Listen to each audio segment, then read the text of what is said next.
Hi, this is Julia M. Spencer. I'm a real estate advisor, investor, and enthusiast, and welcome to my educational series of YouTube videos where I tell you some of the things, some of the tricks, some of the tips that I have that I want to share with you regarding real estate investing. Now, I'm staying at this beautiful resort here in Myrtle Beach, South Carolina. I'm here on spring break vacation with my kids. We're always on vacation, it seems like. But I wanted to tell you a little bit about this really good deal I got on this resort. I'm staying in this resort for 4 nights. I got those 4 nights for $50 simply because I signed up to go to a sales presentation for them to sell me what I thought anyways was timeshares. Now, I'm not a big fan of timeshares. If you listen to my educational videos on YouTube or to any of my products that you know and you understand and you've seen, that timeshares are not a good real estate investment strategy, and there's a lot of reasons for this.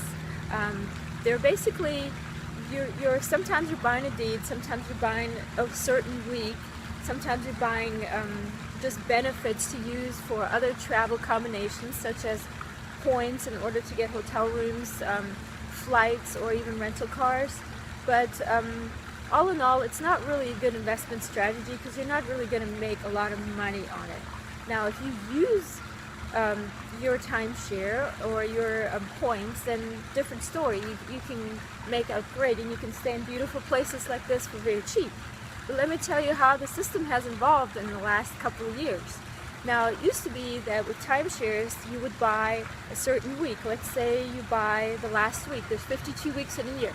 Let's say you buy the last week, which is the last week of the year. You have New Year's.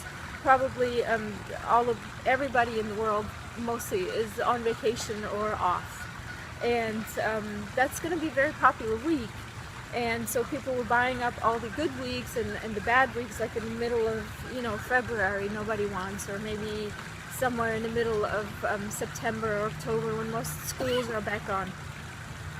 But the system has since evolved in that a lot of the big hotel chains now, and these are big conglomerate hotel chains.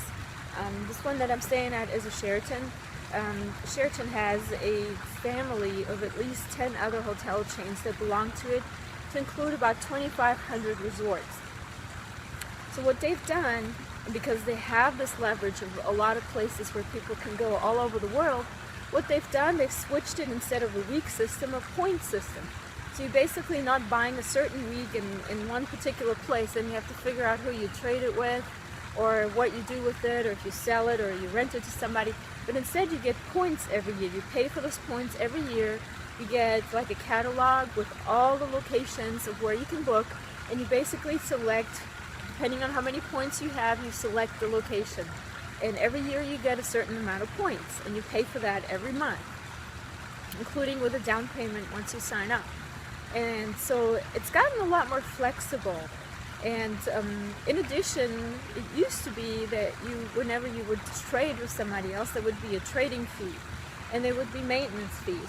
But all of that now is a thing of the past, apparently, as I've learned in this presentation that I was here.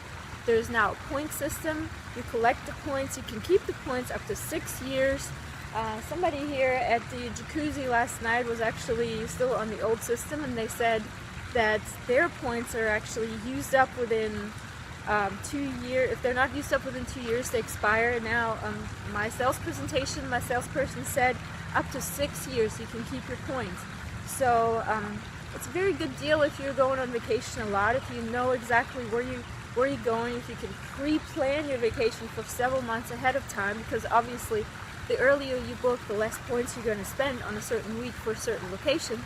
And there's of course going to be places that are going to be more expensive than other places. And like, for example, if you go to Hawaii, it's going to be more expensive than going to South Carolina here, So basically, it's a very good strategy if you're a frequent vacationer, you want to save money like I am, and I go on vacation a lot. But it's not, and I absolutely do not recommend timeshares or vacation packages as a real estate investment strategy. You can, of course, in terms of tax implications, you can write off your timeshares as an expense for your business if you have an LLC or are incorporated. But all in all, you're not really going to make anything out of this real estate investment deal. That's why I tell people don't use timeshares, don't buy vacation package deals or anything like that where they promise you a deed to a certain property or a certain resort as an investment strategy, because you're not going to make any money on that one. That one is for when you buy it and use it, your friends use it, your family use it, and you think it's a good value to you to use, but it's not a good investment strategy. For more tips like this, go to my website, www.juliamspencer.com. The M stands for money. Sign up for my newsletter today and download your free guide to real estate investing.